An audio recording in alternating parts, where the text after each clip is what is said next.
عاقبۃ للمتقین والصلاۃ والسلام علی محمد وعلی آلہ واصحابہ اجمعین عدد خلقہ وزنۃ عرشہ ورضا نفسہ ومداد کلماتہ سبحان اللہ وبحمدہ سبحان اللہ العظیم۔ السلام علیکم ورحمۃ اللہ وبرکاتہ۔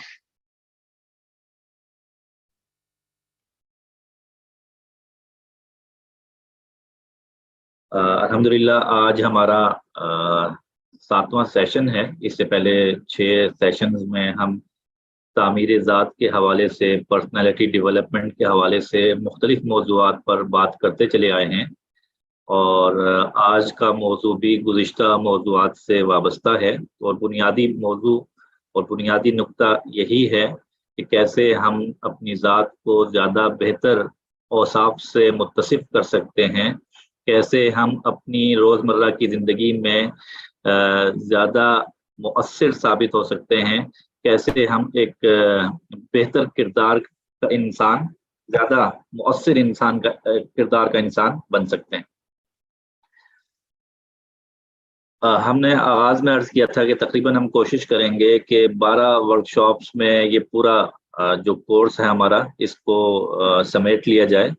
تو الحمدللہ نصف تو سیشنز ہو چکے ہیں، آج ہمارا 7واں سیشن ہے، اور 7ویں سیشن میں ہم بات کرنے جا رہے ہیں۔ آج ہمارا موضوع ہے begin with the and in mind. یہ ایک بہت اہم صفت ہے، عادت ہے مؤثر لوگوں کی کہ وہ کسی بھی کام کا آغاز کرنے سے پہلے اس کے انجام کو ذہن میں رکھتے ہیں۔ یہ پوری ایک اصطلاح ہے، اور آج کے مکمل سیشن میں انشاءاللہ ہم کوشش کریں گے کہ اس اصطلاح کو مکمل طور پر سمجھ سکیں۔ Begin with the and in mind ترجمہ تو یہی بنتا ہے کہ انجام کو ذہن میں رکھ کر کام کا آغاز کرنا۔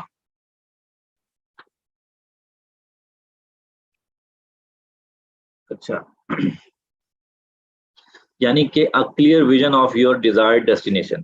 اب ہوتا یہ ہے کہ ہم روزمرہ کی زندگی میں بے پناہ مصروف رہتے ہیں، اور مختلف کرداروں کی حیثیت سے مختلف کام سر انجام دے رہے ہوتے ہیں۔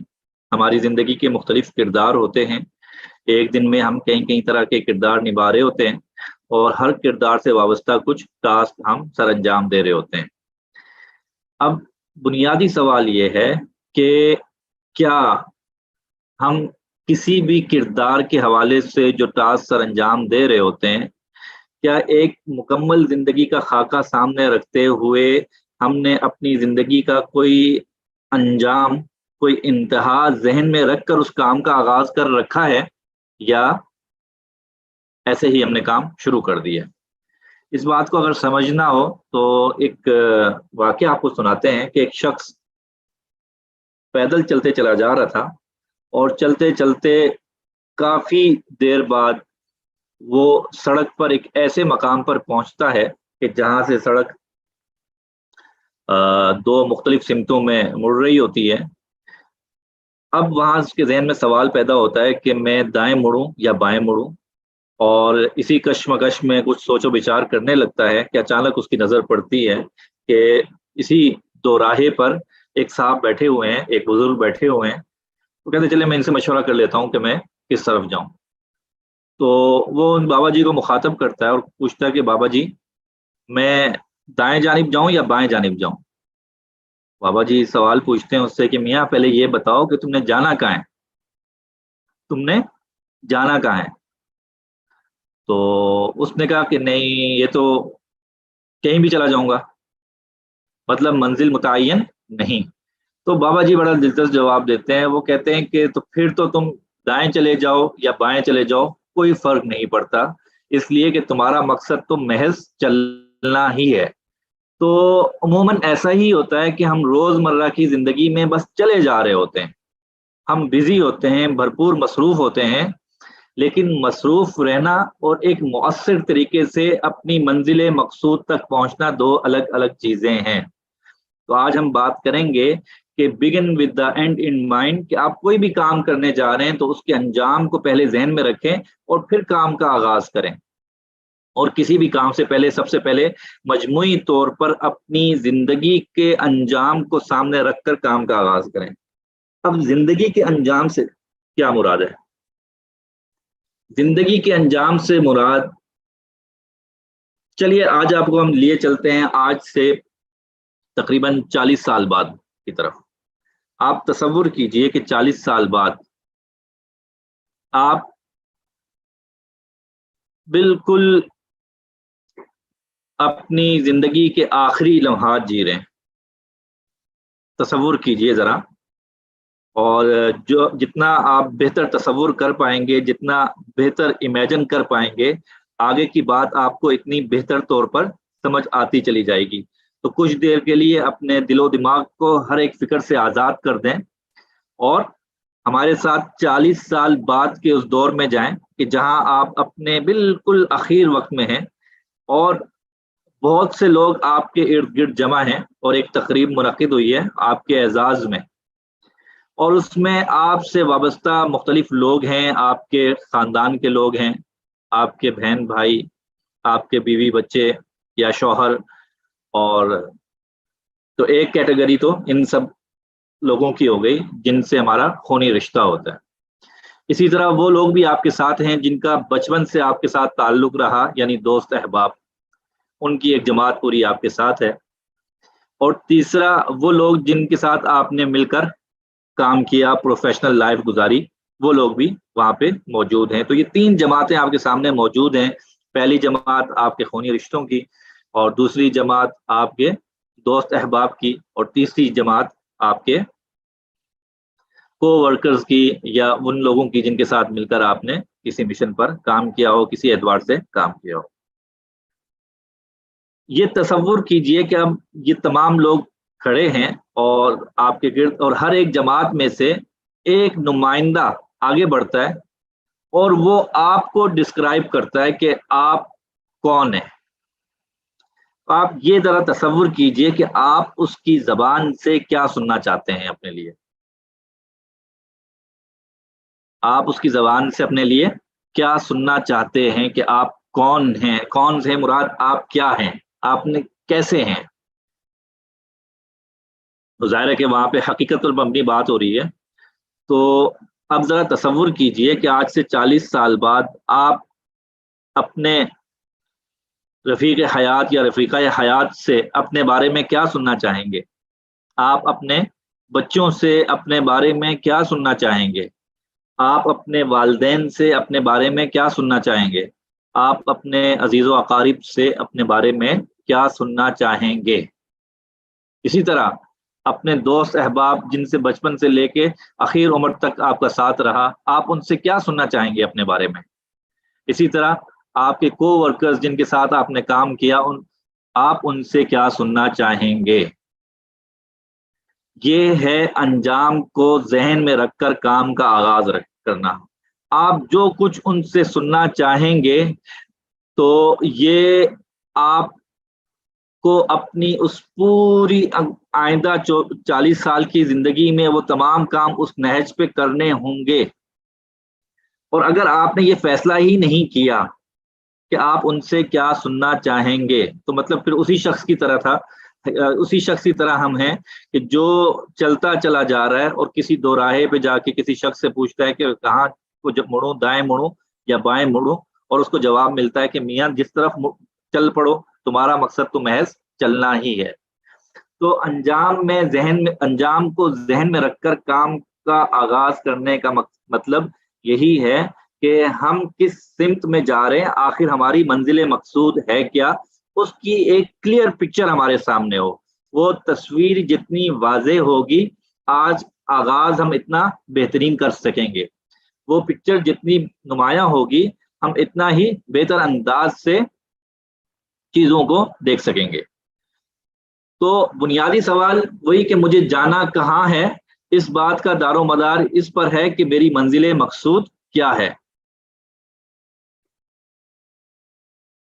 وہ شاعر نے کہا تھا نا کہ کبھی لوٹ آئیں تو پوچھنا نہیں دیکھنا انہیں غور سے، جنہیں رستوں میں خبر ہوئی کہ یہ رستہ کوئی اور ہے۔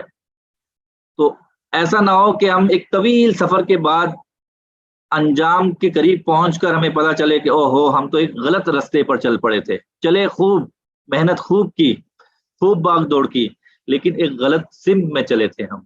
تو begin with the and in mind, بنیادی طور پر کسی بھی کام کے انجام کو ذہن میں رکھ کر کام کا آغاز کرنا ہے کہ یہ ایک ایسی عادت ہے جو ہماری چھوٹی سے چھوٹے سے کام سے لے کر زندگی کے بڑے مقصد تک کے ہر ایک چیز پر حاوی ہونی چاہیے، ہر ایک چیز میں اس کو کار فرما ہونا چاہیے. اس کو کہتے ہیں کہ یہ عادت ہے جو انسان کی ذاتی لیڈرشپ ہے اس کو آگے بڑھاتی ہے. تو خلاصہ کلام یہ ہوا کہ انجام کو ذہن میں رکھ کر کام کا آغاز کرنے سے ہم اپنی منزل مقصود کی بالکل واضح تصویر سامنے دیکھ پاتے ہیں، ہمیں نظر آ رہا ہوتا ہے کہ ہم نے جانا کہاں ہے. اچھا، ایک بڑی دلچسپ بات ہے وہ یہ کہ دو الگ الگ چیزیں ہیں، یاد رکھیے گا. ایک مصروف رہنا، بزی رہنا، اور ایک صحیح سمت میں بزی رہنا، دو الگ الگ کام ہیں. تو اگر ہماری یہ عادت نہیں ہوگی کہ کسی کام کے انجام کو ذہن میں رکھ کر ہم اگر کسی کام کا آغاز نہیں کریں گے تو پھر ہم سمت متعین نہیں کر رہے، پھر ہم سمت متعین نہیں کر رہے.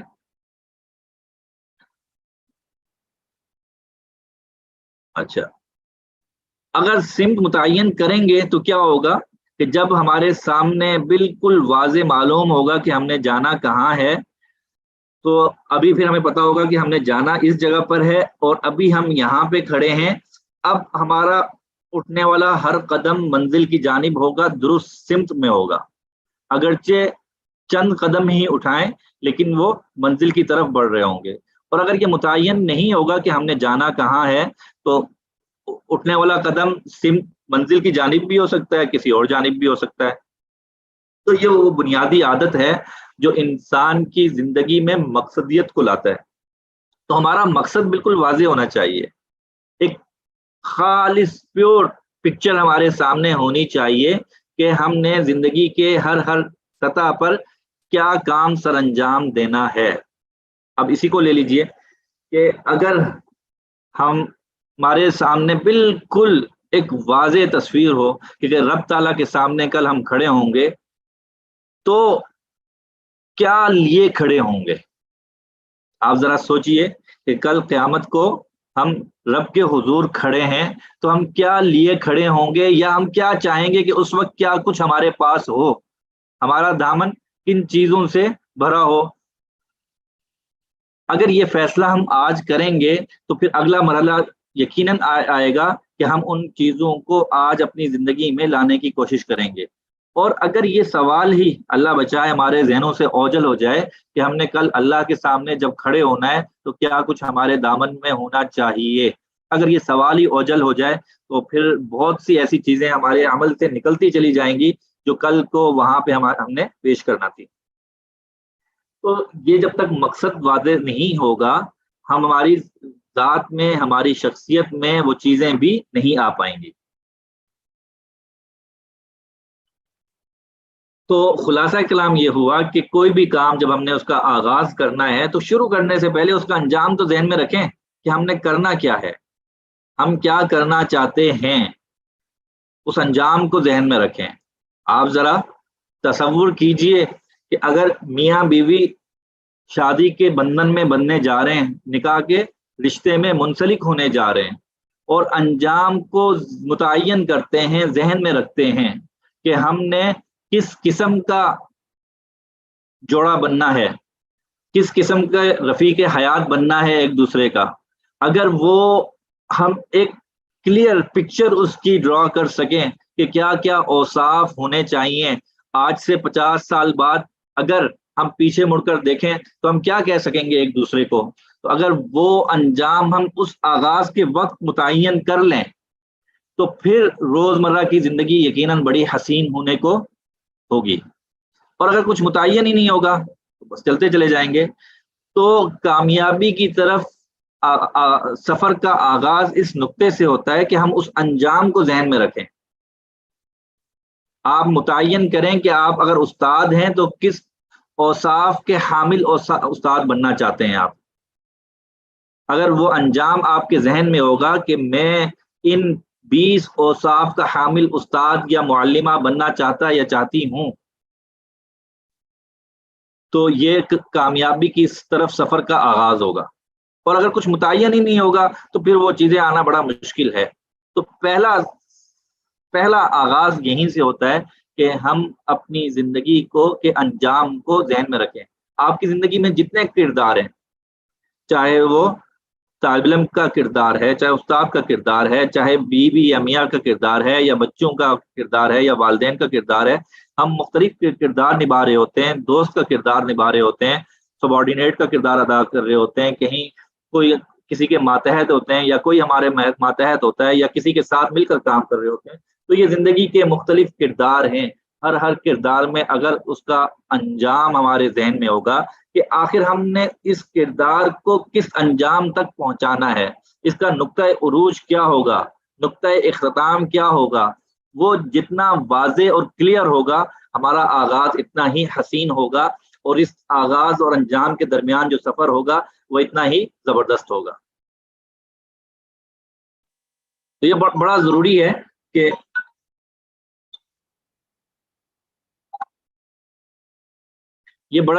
ہے کہ کسی بھی کام سے قبل, اب یہ کسی بھی کام زندگی کے سب سے اہم ترین فیصلوں سے لے کر ہماری کوئی چھوٹا سا کام ہو, چھوٹا سا فیصلہ ہو, اس میں یہ عادت ڈھلنی چاہیے. میں نے پہلے بھی آپ سے عرض کیا تھا کہ یہ جتنی عادات ہیں یہ ہمارا لائف سٹائل ہونا چاہیے, طرز زندگی ہونا چاہیے.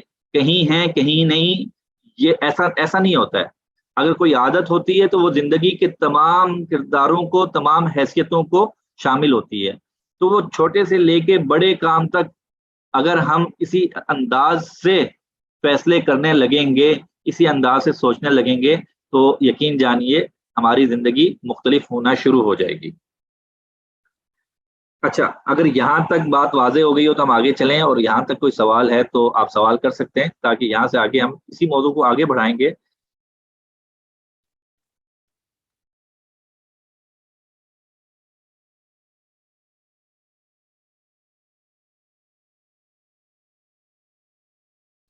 جی, اگر کسی کا کوئی سوال ہے تو اگلے 1 منٹ میں وہ کر سکتا ہے, ہم آگے بڑھ رہے ہیں انشاءاللہ.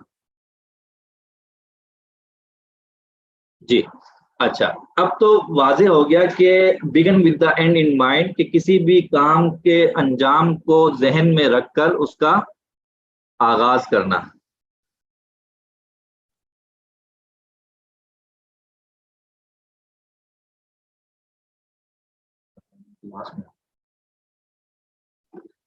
اچھا جی, اب آپ یہاں سے آگے بڑھتے ہیں.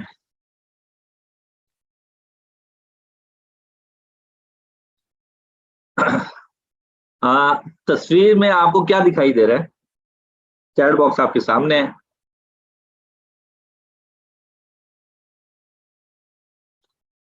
انجام کتنے سالوں تک ذہن میں رکھنا چاہیے, حدود کتنی ہونی چاہیے؟ دیکھیے جی, انجام ذہن میں سالوں کے اعتبار سے نہیں, کرداروں کے اعتبار سے ہوتا ہے کہ آپ کس کردار میں کیا چیز اپنی ذات میں چاہتے ہیں. مجموعی طور پہ ہمارے مختلف کردار ہوتے ہیں. ایک انسان کا اس کے رب سے تعلق ہوتا ہے, عابدیت کا, بندگی کا. تو اس کردار میں, بندگی کے کردار میں آپ اپنے اندر, آپ اپنا انجام کیا دیکھنا چاہتے ہیں؟ انجام تو ممکن ہے 2 سال بعد ہو, 1 سال بعد ہو, ممکن ہے کسی کا 1 مہینے بعد ہو, ممکن ہے کہ 50 سالہ زندگی ہو. تو یہ بڑا ضروری ہے کہ ہم ہر کردار کے اعتبار سے اپنے اوصاف کو متعین کرنے کی کوشش کریں. اچھا جی, اس کے بعد سوال ہے کہ بزرگ نے جب بس شخص سے پوچھا میاں جانا کہاں ہے چاہتے ہو, تو اس آدمی نے کیا جواب دیا تھا؟ جی, اس آدمی نے جواب دیا تھا کہ منزل متعین نہیں ہے, میں کسی جانب بھی جا سکتا ہوں, لیکن آپ مجھے بتا دیں بہتر رستہ کون سا ہے. اچھا جی, اچھا جی, میں نے سوال کیا تھا کہ تصویر میں کیا دکھائی دے رہا ہے؟ جی, ہاتھ میں لکڑی اور اس کا سایہ. جی, تصویر میں کسی نے مضبوطی سے لکڑی